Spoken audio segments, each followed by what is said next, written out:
And welcome into episode 10. I've done some homework off screen. I've finished my outside of the tower and a bunch of decorations. Now, I have a little caveat. The outside of the tower, when I took away the final 3 blocks of dirt, I had a creeper explode on me and blow up a large portion of the glass, and I rage quit. And I came back 3 days later and I finished it up.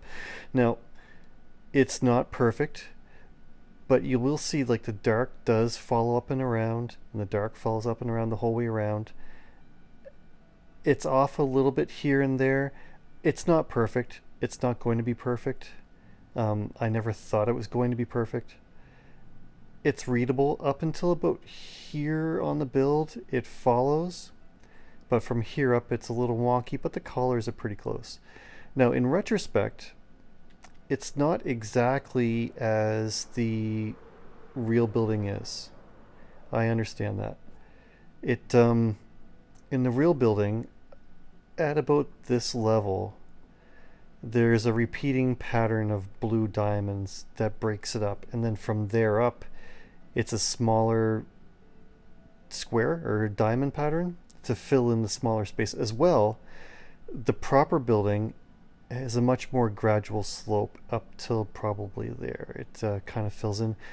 This is my version of it. It's not meant to be a block for block realistic blueprint of the actual building. This is my interpretation. So I've taken some liberties. And the liberties continuing on the inside. Now, it's hard to do the inside of a glass building, but I think it kind of works. Get down here if I don't splat. So I've worked on the outside as well. I think I left last week where this wall was like solid brick. I've also inserted a lot of Stoics kind of pattern into the build. I've also worked it into the side of the building a little bit in a couple places. Put a little bit of seating down. It's snowing because that is actually technically in a snowy biome for like a couple of blocks. I think we had the trees in last week. We had the path in last week. I've had non-stop wandering trader, like unbelievable amounts of these guys just around. Okay, made a little seating area outside with a little pond. I've tried fish, but if anybody's tried fish in a small pond like this, they realize that they just like swim out and you end up with a bunch of bones.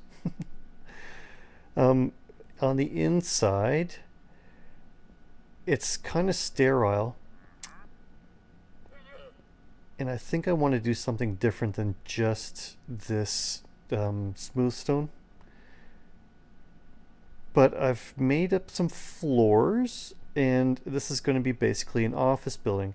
The actual blueprint that I saw had several floors patterned around. If I can come up here a little bit. So like I've made squares. I think I said this in the last episode. I was going to do a couple of squares, and so there's 4 quadrants. I think in the actual blueprints I saw there was like 6 quadrants to the build, but I just don't really have enough space to pull it off and have it look like anything. So what I did is there's bubble vaders in the center going all the way up to the top, and I've made several office rooms, boardrooms. I think what I'm going to do, like I've started here on the first floor, if I can get around to it. On the first floor, I've made like conference rooms, I want to call them. So this will be like the copper conference room. And on the opposite side is granite, the granite conference room. Not a whole lot to it. I don't really have, like I said, a whole lot of time to do a dramatic amount of interior. I'm happy that there's a desk and some chairs and a little bit of tables. I might get, if I can get some terracotta or some clay, maybe I could do some flower pots and around. The other thing is, I've realized now that this is gray and that's gray and this is gray and this is white. It's very sterile, so I'm trying to introduce color into the interior. So in these like waiting rooms when you first come in. Of course, I repeated the pattern on the floor, but there's like a sofa and I'm assuming there would be like a receptionist back here to welcome you in. But I need to bring in some greenery, some color of some sort. So the other thing I think I need to do is on this bubble column where it's just white walls and white this and white that. Maybe I can get something worked into here as well. Maybe like this pattern again up on here. But other than some interior designing, I'm pretty well done. There is, I don't know if I can fly up here without getting smashed. But there I have 1, 2, 3 office floors, and then this top floor is just going to be a restaurant. Look at that. That's where the creeper blew up, just so you know. In reference, the creeper blew up and blew up this much glass. I pressed power. I didn't even save. I didn't lock. I just undid the power and walked away for a couple of days. So for the inside, you can see the pattern creeps up. Some places, because of the fact that the circles come in and it's a smaller circumference, I lost the grid pattern. And as you come up, you lose the triangles altogether. In a perfect world, this is like an actual like spot-on pattern, but I don't know, like the colors line up. The colors come up. It's close enough to me, like you're not, unless you fly by. Oh, there's some more glass missing up there. I swear those were there. Anyways, this is good. I can replace those and I can replace that one over here somewhere. But I want to get this buttoned up. I think the last time you'll see this is my final take of it, and will have to be done because it is today the 23rd, and I've got too much work this week to work on this through the week, so I need to have this done today. But we'll cut and come back when I'm completely done with the decorations. I wanted to cut back in here on the top floor of the restaurant to show you at nighttime. So it's kind of cool looking at night. There's transparent enough that actually the nighttime sky can kind of shine through. It's really cool. And you'll notice too that it's bright in here, but there's no actual lights. Oh, look at that, I'm missing a block. What I like to do for lighting to hide it is you come back in afterwards and put lights in, but the floor is a block or 3 blocks wide, so this is the floor. There's a light layer I leave, and then the ceiling below it, so that you could put lights in, and because on bedrock light will go shine through partial blocks, these light sources in the floor light up the whole area. So here where there's actually no ceiling on the floor below you, there's no light, so it's a bit darker. So I'll have to worry about this being spawnable, so maybe I'll work in some kind of light source here. But over here, it's quite bright. Now, this is not to the level of detail that I kind of did like in my starter house, but there's just so much to do. I probably nobody will ever even come up here, so to go super crazy is not really something I'm even capable of doing. So all I've really done is 4 quarters of banquet seating, some greenery. Of course, I'll clean up my bed and stuff, but yeah, that's pretty much it. Now the cool thing is I've got 4 elevators. One comes to each floor, so you can go all the way down to the bottom or to each level. I could probably make this a lot smaller by having like an actual redstone controlled bubble elevator, but this is fine. So I'll call this top layer done. It's not the best, but I didn't want to block the sight lines. You can kind of see the terrain in behind. You can see the patterns up in the sky and the glass. Kind of a cool spot. There's no real like kitchen to bring food, but we have to kind of live in suspense of reality. So this top floor done, bottom floor is done, and just 8 offices to go.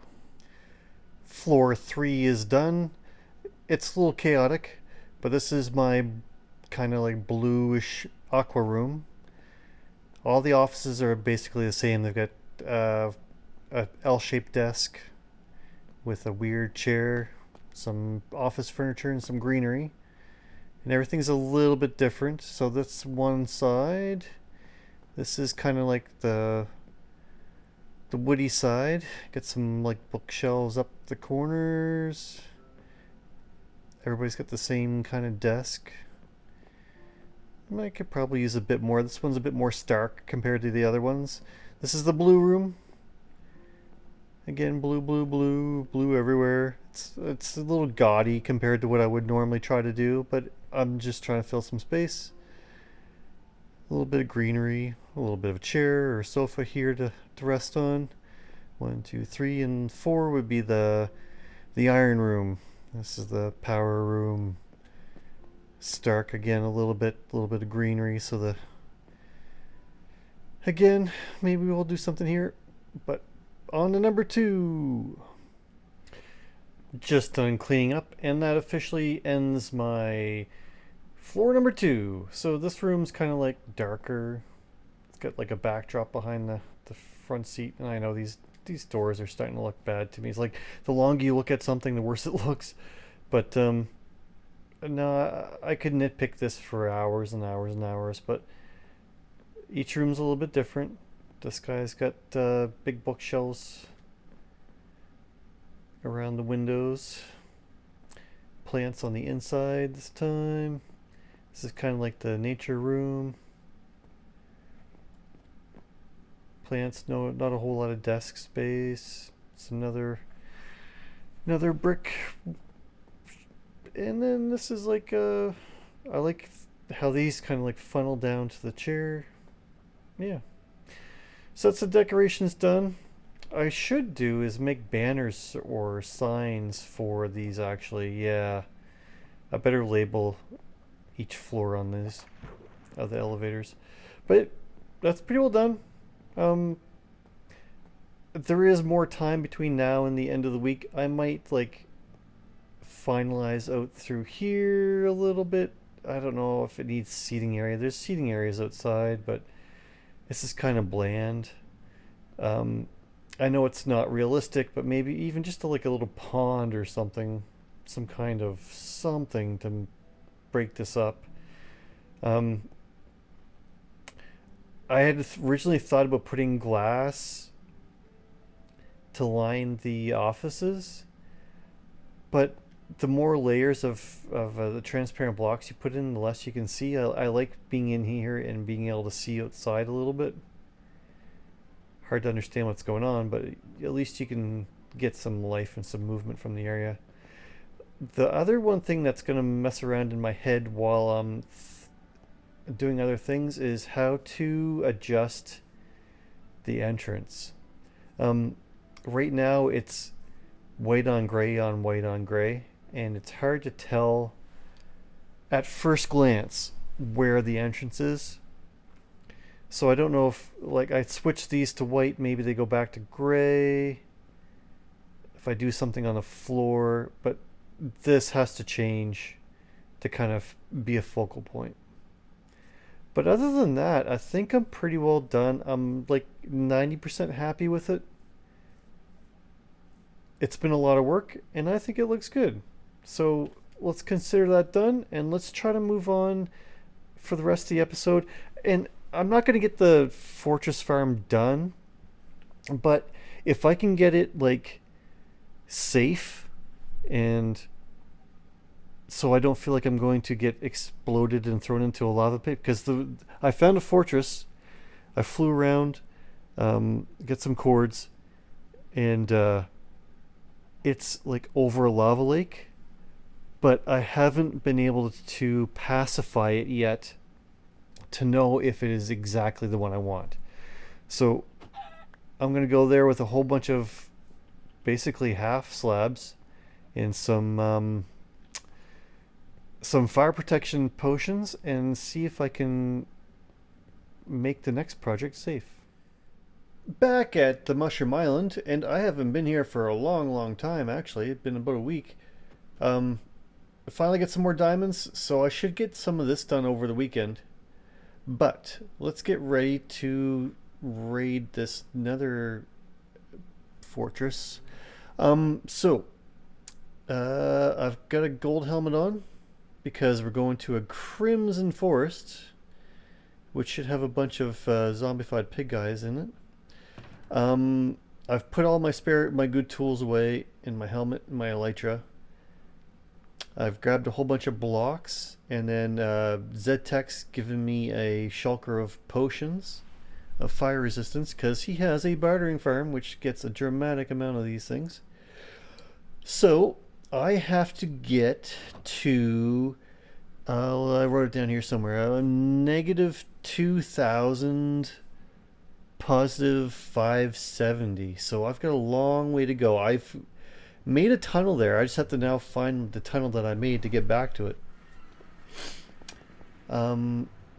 So we're at negative 939, so we have to go to negative 2000, which is a long way that way, and then positive 570, so we have to go that way and that way.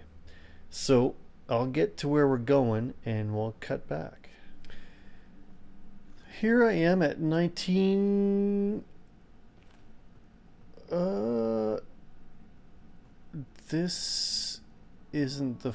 Oh, I went to the wrong fortress. Okay.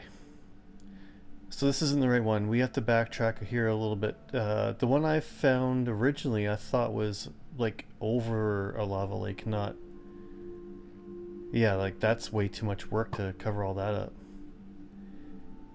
I think I have to backtrack. Let me look. Oh, I wrote down the wrong number. It's but the other one was 1685, positive 650. So let me cut again. I'll be right back. Sorry. Here we go. I think this is it. Do you guys ever do this? You dig like a tunnel in the middle of the night some night, and you try to find it the next day, and you pick the wrong one. Anyways, yeah, it's a. Here we go. This is what I was thinking of. Now, there's a little bit underneath of me that needs to be cleared out, but I think there's a fair amount down this way that should be clear. So, I'm just going to hopefully...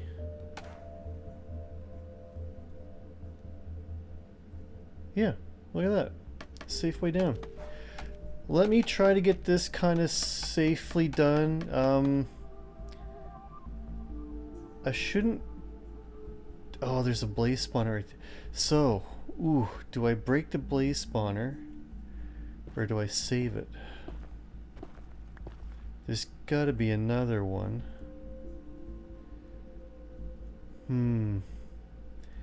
I think this blaze spawner I break. Zedtek's got his own blaze farm set up, and there's bound to be a second one here somewhere.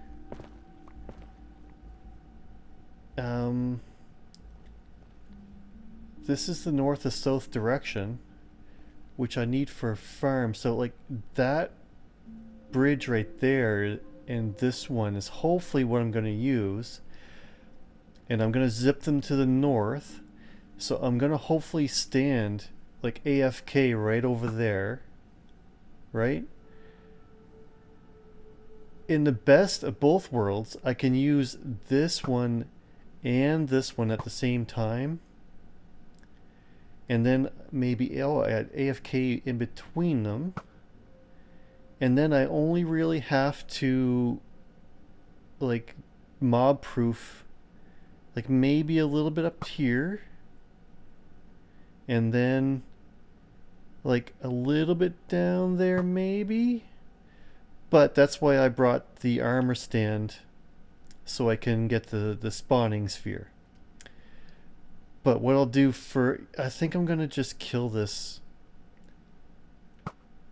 spawner. Yeah. even if I was to use a spawner, that's not really a good one anyways, because all this area around here would all be loaded. So if I use that, I'd have to like mob proof all of this, and that's a lot of work. So I'm going to pillar down here with scaffolding, and then make that safe first with cobblestone, and get myself way in and out.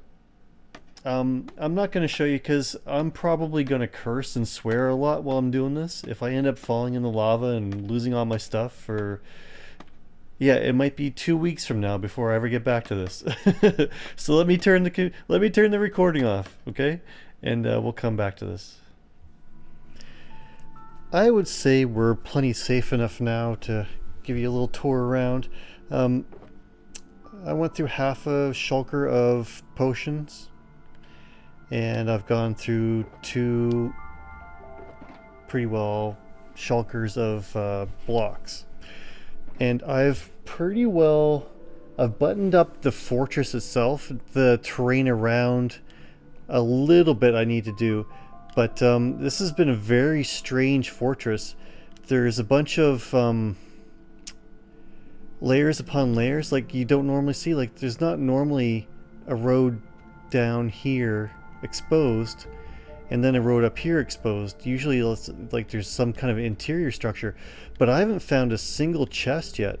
But I've covered everything I can find in slabs. The entire fortress, it's very safe now. Up inside anywhere I could find, but there might be some places down, like down there.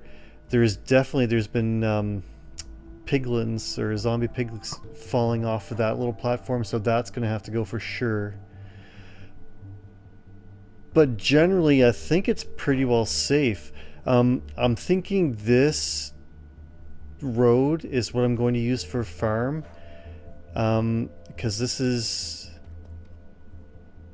so actually it's going to want to go that way with it, which is perfect. So I'm going to want to be like standing right there,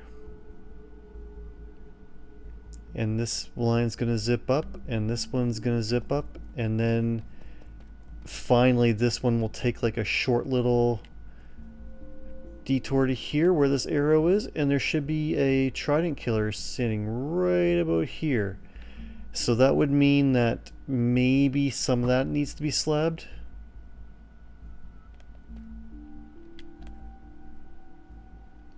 And I bet you maybe like the top of that tree, and that's pretty much like you would see mobs spawning there now if it was within range. And if that's the case, I'll just like, that's my scaffolding up, and I'll just change the floor to be here. So yeah, you can see he's running around. He picked up one of the swords from the withers that I killed while clearing this area, which means he's now persistent. So he'll be here till the end of time unless I kill him. So I'll have to find some way to aggro him. The only thing there might be some hidden rooms. Oh, like it looks like there might be something down there. Yeah, you can see spawns in there. So I'm gonna have to go down here and check. But there won't be much. There's not very much in that room. Everything I've done through here, up through there, all the way down to that far wall, all the way down here, the other blaze spawner, down through there, the whole fortress, the roof of everything, all the way up into this Soul Sand Valley is all done. So it's very safe here now, very peaceful. Even the roof over there. And you say he picked up a stone sword as well. So the next step for this would be to find the spawning points of where the fortress is spawning them. And you do that with panes of glass. So basically I'll have to undo everything I've done and redo the panes. So what you do, like north or south, they'll spawn somewhere on one of these blocks. and they'll spawn in the same row the whole way up and down the aisle. So what you do is like pick a line and do like a, I don't know, probably 16 block section. Come down here past where they will spawn, let them spawn in, and you can find out by panes of glass. So like you put a pane of glass here in these four, and if they spawn in the center, then you know that they spawn on the northwest corner of the block. So if they're in this section, you'll this will be the spawning block that they're on. But yeah, we'll mark that out, and like I say, it'll be straight down, so then we can actually, well, you know what we should do? Why don't we skip out of the realm here for now, actually the world here, and we'll go on to my old realm and take a quick look at the fortress farm there. And that will be enough here for this week. This has taken me quite a while. When they're spawning all in really bad, it's quite slow going. But we're pretty well on the downhill slide here now. The farm itself won't take long now. But let's first just check this little. I want to make a little pokey hole here. And I bet. Yeah, see, it's been a very weird fortress. There's like these little holes in places. Very strange. Makes me wonder if all this time there's more rooms and fortresses than I really know about. Anyway, yeah, 10 more minutes here buttoning this up, but let's switch over to the old realm, and I want to take you for a tour. So quick cut for you. I'm not sure if I've shown this before or not, but this is the old fortress farm that I've done, and it's based off of Stoic's design. And what it is I've pacified everything with half slabs, and there's just this one row of spawning points running north to south. They spawn on a netherrack with a wither rose. So the wither rose causes it only to be spawnable by wither skeletons, so you don't have to worry about blaze and skeletons and magma cubes and all that. But you just put a wither rose down, they spawn in and get sucked into the conveyor belt, and you run it north to south. The other thing I could have done here is I could have run another line this way to collect into the same point. And there's my blaze spawner. But yeah, this will be the idea. But the new fortress is going to be great because there's two of these lines. So there'll be two going up like this. And then this outside one will stop a little bit short and turn right and dump them into the same point. And you can see there's 3 down there now. 4, and they just keep rolling in. I'm just barely, like, I'm just outside a range of like 2 spawn points, and that's all there is. And this will just keep filling full and filling full up to the mob cap. So this will be the next step for the server. It'll give me all kinds of coal and even more bones. You can see it's super fun to watch. But yeah, let's get this.